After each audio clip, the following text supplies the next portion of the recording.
조선시대 가장 태평성대가 언제였을까요? 많은 분들이 세종대왕 시대일 것이다 라고 말을 합니다. 맞는 말이기도 하고 동시에 틀린 말이기도 합니다. 세종이 즉위했던 해 1400년부터 1450년까지 기후학자들은 이때 태양의 흑점이 가장 저조했다고 합니다. 그 말은 태양 활동이 평균보다 확실히 떨어졌고 그래서 일조량이 극도로 감소했다는 겁니다. 농사가 잘 될 수가 없는 거죠. 실록을 이렇게 펼쳐보면은요, 이때 세종이 즉위한 후로 10년간 연속해서 계속되는 가뭄이 이어졌습니다. 강원도에서는요, 이게 흙을 파먹는 백성들이 있었다고 합니다. 먹을 것이 없으니까 배는 채워야겠는데 농토가 반이 황폐화되고요, 강원도만 보면. 그리고 그 강원도 주민들의 30%가 굶어 죽었다는 실록의 기록이 있습니다. 세종이 왕이 되어서 10년 동안 계속해서 이런 비극적인 사건들이 벌어지는 것을 두 눈으로 보죠. 이 세종의 마음이 어떻겠습니까? 그래서 역사를 보면 이 세종대왕이 밤에 잠을 자지 않고 계속 책을 보면서 연구하는 모습이 나타나지 않습니까? 그 탐구의 결과가 뭔가요? 치국이, 자경루, 혼천의, 이게 다 뭡니까? 하늘을 연구해서 비가 어떻게 내려야 하는지를 알려고 하는 세종의 마음이죠. 농사직설이라는 책이 그때 편찬이 됩니다. 당시 영농과학의 최첨단 그 영농과학의 그 집대성인 거죠. 그 후로 세종 즉위 이제 후반부로 가면 벼농사가 획기적으로 개선이 됩니다. 왕부터 시작을 해가지고 모든 신하들 그리고 그 밑에 관리들이 전체가 어떻게 하면 농사를 잘 지을까에 집중적으로 투자를 한 결과 아니겠습니까? 결핍의 시대. 결핍의 시대는 사람들이 최선을 다하게 합니다. 그래서 어떻게든 이 문제를 타개하려고 하는 거죠. 오늘 말씀은 결핍의 시대를 살았던 한나의 기도입니다. 이 한나의 기도를 이해하려고 하면 사무엘상 1장을 우리가 읽은 지금 한나의 기도 2장에 나오죠. 이것을 잘 연결시켜야 합니다. 사무엘상 1장 2절을 보면 한나에게는 자식이 없었더라 라는 말이 나옵니다. 남편 엘가나는 굉장히 부유한 사람이었어요. 그래서 그런데 이 엘가나에게 아내가 둘이었죠. 1장 4절에서 5절을 보면 제사를 드리고 나서 분깃을 분인나의 모든 자녀들에게 주고 한나에게는 갑절을 주었다고 말을 합니다. 아내가 둘이었는데 그 첫 번째 아내의 아이들한테도 다 주고 그것 준 것의 배를 지금 한나에게 주었다. 얼핏 보면 한나는 부족한 것이 없는 것처럼 보입니다. 그러나 한나의 결핍은 뭔가요? 한나의 결핍은 물질의 결핍이 아니라 공감의 결핍입니다. 한 집에 아내가 둘입니다. 이게 평화로웠겠습니까? 시도 때도 없이 분쟁이 일어났겠죠. 한나와 분인나 사이에 이 팽팽한 긴장감은 적대감을 만들어냅니다. 한나는 사랑을 가졌고 분인나는 아들을 가졌어요. 서로 가진 것이 다릅니다. 그런데 나는 아들을 가졌기 때문에 한나를 미워하지 않습니까? 그렇지 않잖아요. 내가 가진 것은 가진 것이고 문제는 내가 없는 것, 나한테 없는 것, 나한테 부족한 것 때문에 이게 다툼이 생기지 않습니까? 1장 6절에서 7절은 이 상황을 이렇게 표현합니다. 그의 적수인 분인나가 그를 심히 격분하게 하여 괴롭게 하더라. 그가 울고 먹지 아니하니. 이 둘은 적수입니다. 남편의 사랑과 관심이 단순한 문제가 아니라는 거지요. 무엇이 문제입니까? 이 자존심이 문제입니다. 서로 적대적인 한나와 분인나, 이 두 사람이 행복했겠습니까? 한나는 끊임없이 자기 마음을 확확 뒤집어 놓는 분인나 때문에 그냥 막 사는 것이 힘들어질 정도로 괴로웠을 겁니다. 분인나의 말 한마디 한마디가 자기의 가장 큰 약점, 아들이 없는 바로 그 부분에 소금을 그냥 촥촥 뿌리는 말을 해야 되잖아요. 그럼 분인나는 행복했겠습니까? 분인나는 아들도 없는 한나가 남편의 사랑을 독차지해요. 불공평하잖아요. 이게 시기에서 시작이 됐다가 미움으로 넘어갑니다. 이 미움에서 이게 원한으로 번져요. 서로 원수가 되어버리는 거죠. 한나는 억울해서 울고 분인나는 원통해서 웁니다. 그런데 가관은 이 남편이라는 엘가나의 행동입니다. 1장 8절에 보면은요, 울고 있는 한나에게 다가가서 이 남편이 이런 말을 해요. 왜 먹지 않고 울기만 하시오? 내가 당신에게 10 아들보다 낫지 않소. 뭘 아무것도 모르는 남편입니다. 남편이 10 아들보다 나았습니까? 남편 10트럭 가지고 와보세요. 아들 하나하고 바꾸는 엄마가 있습니까? 이게 남편이 지금 이 아내의 마음을 제대로 알지 못하고 있습니다. 한나는 남편으로부터 공감을 지금 얻지 못하고 있어요. 사실 한나와 분인나가 겪는 문제의 핵심은 남편이 아닙니다. 그렇다고 아들도 아니에요. 이게 자존심 문제입니다. 우월감과 열등감이 엉켜서 싸우는 거죠. 그런데 이 여인들의 마음이 어떨까 한번 생각해 보세요. 이 여인들의 영혼은 텅 비어 있습니다. 이 텅 빈 영혼을 채우기 위해서 누군가가 있어야 하는데, 그게 어떨 때는 남편이기도 하고 그게 어떨 때는 아들이기도 해요. 이게 절대적인 것이 아닙니다. 다만 내 마음의 공허한 부분을 채워줄 수 있는 존재가 필요한 거죠. 그래서 이 결핍의 상황은 절박함으로 사람들을 몰고 갑니다. 이 절박함이 부딪히면 서로 극단적인 상황까지 서로를 미워하게 되게 되는 거죠. 수천 년 전에 있었던 한나의 가정의 이야기, 이게 우리와 완전히 다른 이야기입니까? 아파트 값이 막 떨어져요. 그럼 부부가 어떻게 하든지 이 문제를 해결해야 하려고 머리를 맞대야 되잖아요. 그런데 보통은 어떻습니까? 대부분 부부 싸움을 한대요. 아파트 값이 떨어졌는데 왜 부부 싸움을 합니까? 아이가 공부 때문에 막 문제를 막 일으켜요. 그러면 부부가 관계가 냉랭해지지요. 이유가 뭡니까? 문제의 핵심을 지금 이 부부가 제대로 알지 못하고 있는 거죠. 한나가 겪는 시간은 사실 우리가 겪는 시간입니다. 한나의 문제는 불임이 아니라 단순히 자식이 없어서 불행한 것이 아니에요. 자식이 없다고 다 불행합니까?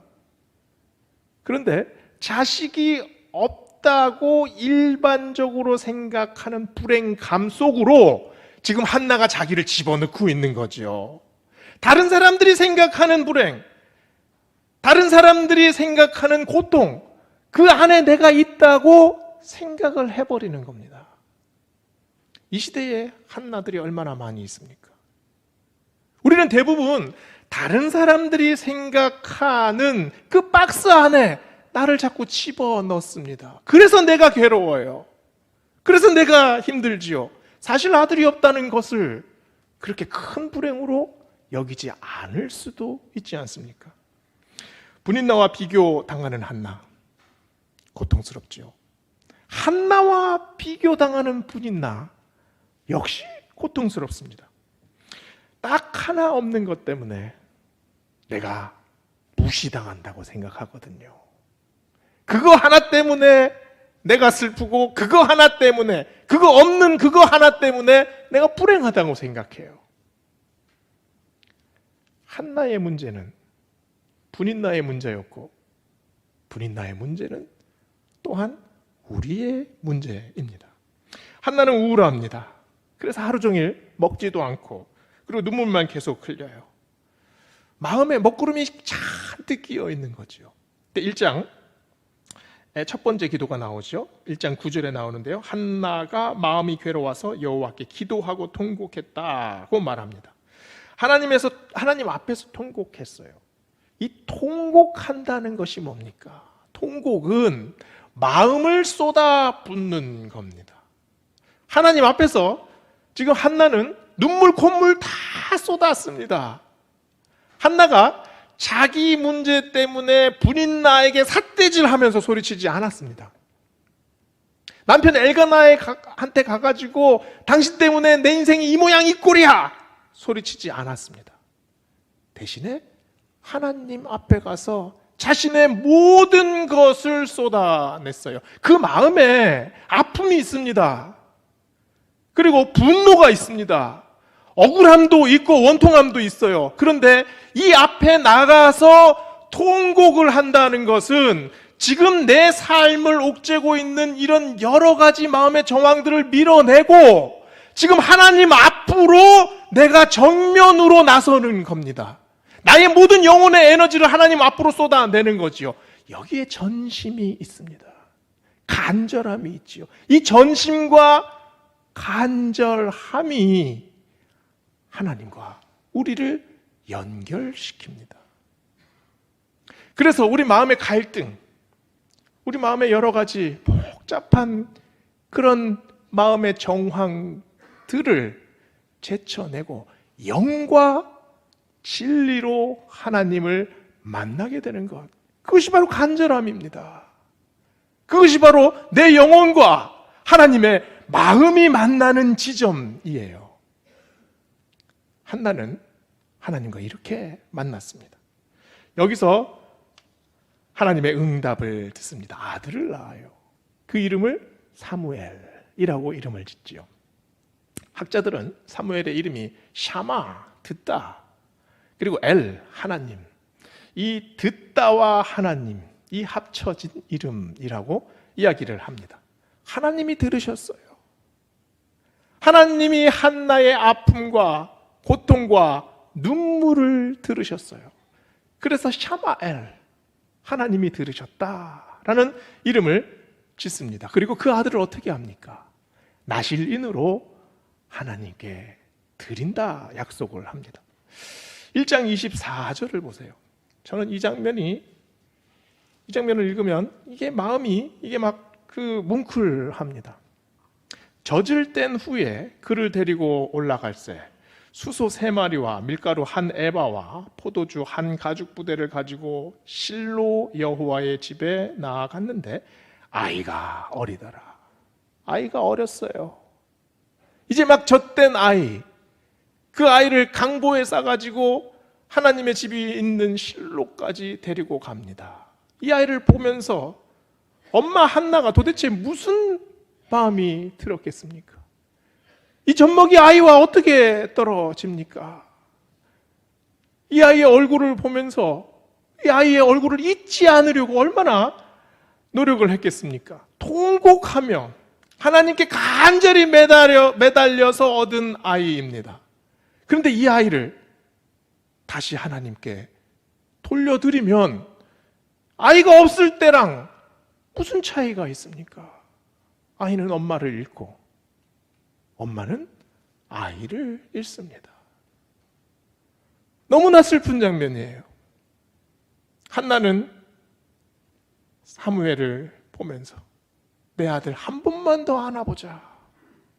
얼굴을 부비고 그 꼬물거리는 그 손을 한 번만이라도 더 만져보려고 노력했을 겁니다. 아이를 맡기고 돌아서서 나오는 길. 누가 이 엄마의 마음을 위로할 수 있습니까? 한나의 인생에서 가장 슬픈 시간이 있다면 바로 이 시간입니다. 그런데 오늘 말씀에 나오는 2장의 이 한나의 기도를 보세요. 한나의 기도는 완전히 의외성의 기도입니다. 2장 1절의 기도를 보면은요, 내 마음이 즐거워합니다. 내 뿔이 높아졌습니다. 내 입이 크게 열렸습니다. 내가 기뻐합니다. 어떻게 이런 기도가 나올 수 있습니까? 어떻게 한나의 모든 것이 변할 수 있습니까? 오늘 말씀의 핵심은 바로 이 질문입니다. 어떻게 이렇게 변할 수 있습니까? 하나님은 지금 우리에게 그것을 묻고 있습니다. 예상 밖의 기도, 완전한 의외성의 기도, 그리고 삶의 정황을 완전히 뛰어넘는 기도 아닙니까? 왜 마음이 기뻐지고 즐거워하게 됩니까? 지금까지 아들 하나에 목매고 살았습니다. 이 아들이 내 인생의 전부였습니다. 하나님, 아들 하나만 주시면 모든 것을 제가 얻는 것 같을 겁니다. 간절하게 기도했어요. 여기에 원통함이 있습니다. 억울함도 있습니다. 차별도 있습니다. 한나는 이 억울함의 구덩이에 빠져 있었습니다. 아들 하나만 있으면. 그랬는데 그 기도가 어떻게 변했습니까? 하나님이 계시면 아무렇지도 않습니다. 완전히 새로운 기도로 변하여졌어요. 오늘 말씀을 보세요. 나의 슬픔, 나의 억울함, 나의 열등감, 이 모든 것들을 하나님을 바라보면서 새로운 차원으로 올라가서 그 위에서 하나님의 영광으로 팡 터져버립니다. 새로운 세계를 만났어요. 이것이 한나가 발견한 기도입니다. 한나가 발견한 은혜예요. 1절 말씀을 보면 계속해서 반복돼서 나오잖아. 여호와로 말미암아, 여호와로 말미암아, 주의 구원으로 말미암아. 이것이 반복되는 이유가 여기에 있습니다. 스탠리 하워스라는 유명한 신학자가 있습니다. 얼마 전까지 듀크 대학에서 강의를 하면서 미국 신학계를 이끌었던 분입니다. 이분의 학문의 가치는 타의 추종을 불허하지요. 세계적인 신학자입니다. 근데 이분이 한나의 아이라는 회고록을 썼어요. 이렇게 두꺼운 책인데요. 이 책에서 자신의 얘기를 담담하게 이렇게 전합니다. 그런데 이 책을 읽다 보면 깜짝깜짝 놀랄 만한 사건들을 발견하게 돼요. 이분의 아내가 하루는 진지하게 다가와서 자기는 다른 남자와 잠자리를 갖기 원한다, 이런 말을 해요. 그리고 실제로 집을 밖에 나가서 다른 남자들을 만나고 돌아다닙니다. 자살 충동이 있어서 계속해서 자살 시도를 해요. 이걸 바라보는 남편인 스탠리 하워스의 마음이 어떻겠습니까? 이분은 세계적인 신학자입니다. 그런데 그 삶 속에 드러낼 수 없는 아픔이 있었어요. 어두움이 있었습니다. 이분은 그 문제를 안고 기도합니다. 묵상합니다. 그리고 강의해요. 그리고 저술하지요. 이런 스탠리 하워스의 인생에 빛이 되어준 것을 이분은 신앙과 교회였다고 합니다. 노년에 아주 명망 있는 신학자입니다. 그러나 그의 마음은 여전히 어머니의 손을 잡고 교회로 올라가는 한나의 아이였어요. 그 마음은. 이분이 자신의 어려움에서 극복했던 이야기를 담담히 풀어내는데요. 자신의 이야기가 신앙의 역사 안에 들어있다고 말을 합니다. 나 한 사람의 이야기가 하나님이 베풀어 주신 전체의 이야기 안에 들어있습니다. 하나님 전체의 이야기는 바로 나 한 사람을 위한 이야기였습니다. 나의 이야기가 하나님의 이야기 안에 들어가면 어떻게 됩니까? 그 이야기가 바로 나의 하나님의 이야기가 됩니다. 나와 하나님의 이야기가 하나가 되는 거죠. 스탠리 하워스는 통곡을 신학으로 대신했습니다. 자신의 삶의 아픔을 신학적으로 풀어냈지요. 그리고 그곳에서 기도했습니다. 그곳에서 씨름했습니다. 고통과 싸웠어요.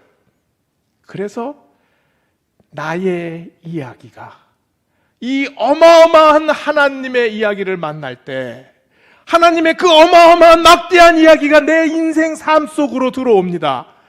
그러면 그 이야기는 누구의 이야기가 됩니까?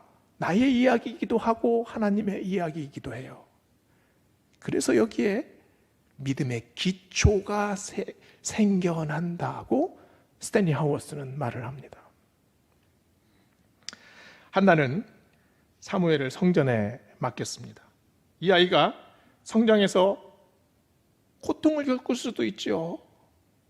자기 불안, 자기 갈등, 자기 열등감, 이 어린아이도 분명히 그것을 겪으면서 자라나갈 거예요.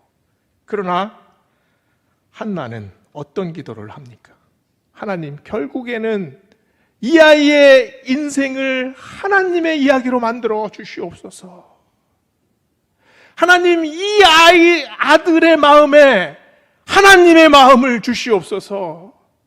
하나님께서 책임져 주시옵소서. 이것이 한나의 기도 아닙니까? 아이를 떠나는 게 아닙니다. 아이를 맡기는 거죠. 아이를 하나님께 드리는 겁니다. 그러면 하나님이 책임져 주십니다. 이제는 한나의 아이가 아니라 그 아이는 하나님의 아이가 됩니다. 수능이 딱 한 달 남았습니다. 요즘 뉴스를 보니까 그 식도염을 앓는 그 고3 학부모들이, 특히 엄마들이 많답니다. 고3 아이는 잘 먹고 잘 잡니다. 그런데 엄마만 막 그 소화도 안 되고 머리도 아프고 하나님께 맡겨야 됩니다. 한나처럼 하나님 앞에 맡기는 것. 한나의 기도가 변하는 순간을 한번 보세요. 1장 18절을 보면은요, 기도 후에 한나의 얼굴에 다시는 근심의 빛이 없었다라고 말을 합니다. 아들을 바라면서 아들이 없을 때 통곡할 때의 한나와 완전히 달라졌습니다. 그러나 그때 사무엘을 낳았을 때입니까? 아직 잉태하지도 않았을 때입니다. 기도할 때, 고통 속에서 하나님 앞에 울부짖으며 기도할 때, 그때 이미 한나는 하나님을 만났습니다. 여기서 하나님께서 한나의 마음을 들어주셨지요. 사무엘이 뱃속에 있을 때 10달 동안 한나가 무슨 묵상을 했을까요? 어떤 기도를 드렸겠습니까? 힘을 주시는 하나님, 능력을 주시는 하나님, 이 하나님을 묵상하며 기도했습니다. 오늘 2장에 나오는 한나의 기도에 보세요. 4절 5절에 보면은요, 용사의 활은 꺾입니다. 그러나 넘어진 자는 새로운 힘의 띠를 잡고 일어섭니다. 풍족했던 자는 양식이 부족해서 품을 팔러 다닙니다. 그러나 줄이던 자들은 다시 줄이지 않습니다. 이렇게 기도하고 있어요. 하나님이 인생을 뒤집어 푸시는 분입니까? 하나님이 무조건 강한 자는 약하게 하고 약한 자는 강하게 하시는 분입니까? 하나님은 무조건 사람을 역전시키는 하나님입니까? 이 기도의 본 뜻이 뭡니까? 소망을 잃지 않겠습니다 라는 기도죠. 내가 가장 약한 자리에 있을 때 그 약한 자리에 있어도 하나님 바라보며 다시 일어나겠습니다. 이 기도 아닙니까? 나는 용사가 아닙니다. 나는 풍족하지도 않습니다. 그러나 하나님께서 붙잡아 주시면 아무리 약한 자리에 있어서도 제가 일어서겠습니다. 이 기도 아닙니까? 내 영혼이 줄이고 있어도 하나님이 붙잡아 주시면 내 영혼이 풍성하게 살아납니다. 하나님, 그 능력을 나에게 부어주시옵소서. 이 기도 아닙니까? 6절 7절을 보세요. 여호와는 죽이기도 하시고 살리기도 하시며 수월에 내리게도 하시고 올리기도 하시는도다. 여호와는 가난하게도 하시고 부하게도 하시며 낮추기도 하시고 높이기도 하시는도다. 하나님의 절대 주권을 찬양하고 있습니다. 사람은 마음 먹으면 스스로 가난해질 수 있습니다. 마음 먹으면 스스로 부자가 될 수 있습니까? 질병은 순식간에 우리에게 다가옵니다. 마음 먹으면 금방 회복될 수 있습니까? 사람은 스스로 자기를 죽이기도 합니다. 자기 의지니까요. 그러면 스스로 살아날 수 있습니까? 살려낼 수 있습니까? 어떤 사람은 악한 마음을 품고 지옥을 선택하기도 합니다. 그러면 자기 힘으로 스스로 구원받을 수 있습니까? 한나의 기도는 지금 인간이 할 수 있는 것과 인간이 할 수 없는 것을 교차해서 기도하고 있습니다. 하나님은 인간이 할 수 없는 것을 하시는 분이십니다. 하나님이 어떤 하나님이십니까? 살리시는 하나님, 생명을 주시는 하나님, 구원을 시켜주시는 하나님, 어떻게 하든 가장 선한 것으로 우리의 영혼과 우리의 삶을 인도해 주시는 하나님. 한나는 지금 그 고백을 하고 있습니다. 사사시대는 결핍의 시대를 살았던 한나입니다. 한나는 괴로웠죠. 원통했습니다. 이 괴로움과 원통함을 지금 하나님에게 펼쳐내고 있습니다. 하나님은 풍족하게 하시기도 하고 가난하게도 하십니다. 하나님은 살리시기도 하고 죽이시기도 합니다. 하나님은 아들을 주시기도 하고 아들을 앗아가시기도 합니다. 한나가 아들을 구했더니 하나님께서 아들을 주셨습니다. 그러나 이제 한나는 그 아들을 하나님께 드립니다. 하나님께 맡깁니다. 내 영혼이 이제 그 아들 때문에 괴로워하지 않습니다. 이제는 아들이 있어도 아들이 없어도 하나님을 찬양합니다. 가난해도 부유해도 하나님을 찬양합니다. 한나가 지금 무엇을 드렸습니까? 아들을 하나님께 드렸습니까? 자기 인생 전체를 지금 하나님께 드리고 있습니다. 내 인생의 모든 조건, 어떤 상황이더라도 하나님께서 결정하시면 그 결정을 제가 받아들이겠습니다. 어마어마한 믿음의 경지입니다. 사사시대는 모두가 자기 소견에 옳은 대로 살아가던 시대였습니다. 한나도 자기 소견에 옳은 대로 살았어요. 자기 소견에 옳은 대로 산다는 것은 결핍의 시대의 특징입니다. 한나는 분인나와 관계의 결핍을 느꼈지요. 남편 엘가나와 공감의 결핍을 느꼈습니다. 한나의 인간의 갈등은 어쩔 수 없이 이런 결핍의 상황을 만들어냅니다. 그런데 한나는 그 결핍의 상황 속에 빠져 있었으나 하나님께서 건져주시는 그 손을 잡고 일어섭니다. 결핍의 구덩이에 빠져 있었으나 그 구덩이에서 빠져나오는 한나의 모습을 보게 되지 않습니까? 그 결과가 사무엘입니다. 하나님께서 간절한 기도를 듣고 아들을 주셨어요. 그러나 그 응답이 아들입니까?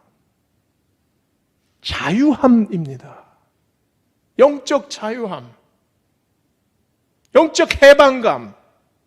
이제는 아들에게 매여 있지 않습니다. 나의 불쌍함에 얽매여 있지 않습니다. 나의 열등감에 묶여 있지 않습니다. 여기서 이제 해방되는 거죠. 하나님께서 주신 은혜가 바로 이것 아니겠습니까? 사무엘 이름에 담긴 이름은 샤마엘, 하나님이 들으셨다라는 의미입니다. 그러나 사무엘의 이름 안에는 샤마 한나도 있지 않겠습니까? 하나님만 들으신 것이 아니라 한나도 들었습니다. 한나도 하나님의 음성을 들었습니다. 하나님의 응답은 소원 성취를 넘어서 결단으로 우리를 이끌고 갑니다.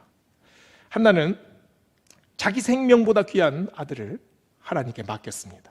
하나님께 드렸습니다. 한나가 정말 마음을 굳게 먹고 사무엘을 잘 키웠으면 사무엘이 잘 자랐겠습니까? 내가 준비한 것 잘 먹이고 좋은 친구들 만나게 하고 좋은 선생님들 만나게 해서 훌륭하게 키워야겠다 마음 먹고 다짐하고 계획을 쫙 세우면 아들이 딸이 그렇게 자라납니까? 오늘 말씀에서 우리가 무엇을 보게 됩니까? 한나는 이 아들이 나의 아들이 아니라 하나님께서 키워주시는 아들입니다. 내 자녀가 아니라 하나님께서 키워주십니다. 이 고백을 하고 있습니다. 사무엘이 어떤 아들이 됐습니까? 자기소견의 시대, 결핍의 시대, 그 시대의 종지부를 찍는 위대한 선지자가 됩니다. 사사시대의 마지막 사사로 이름을 올려요. 그러나 동시에 새로운 시대를 여는 하나님의 위대한 선지자의 이름도 동시에 얻습니다. 무너졌던 제사장 가문을 다시 일으키시지 않습니까? 사무엘을 통해 다윗이 기름 부음 받습니다. 하나님은 서름으로, 열등감으로, 또 결핍으로 허덕이던 한 여인의 기도를 들으시고 그 여인의 소원만 들어주신 것이 아닙니다. 그 여인을 통해 새 시대를 여셨어요. 새로운 창조를 보여주셨습니다. 그래서 사무엘을 통해 새로운 하나님의 역사를 이끌고 나가시지 않습니까? 오늘 한나의 기도 2절의 기도를 봅시다. 여호와 같이 거룩하신 이는 없습니다. 주밖에 다른 이가 없습니다. 우리 하나님 같은 반석도 없습니다. 오직 하나님만 찬양합니다.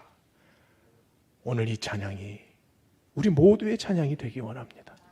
이 찬양을 통해 하나님께서 우리를 이렇게 이끌고 계시다는 확신이 우리 안에 스며들기를 주의 이름으로 축원합니다. 네, 기도하시겠습니다.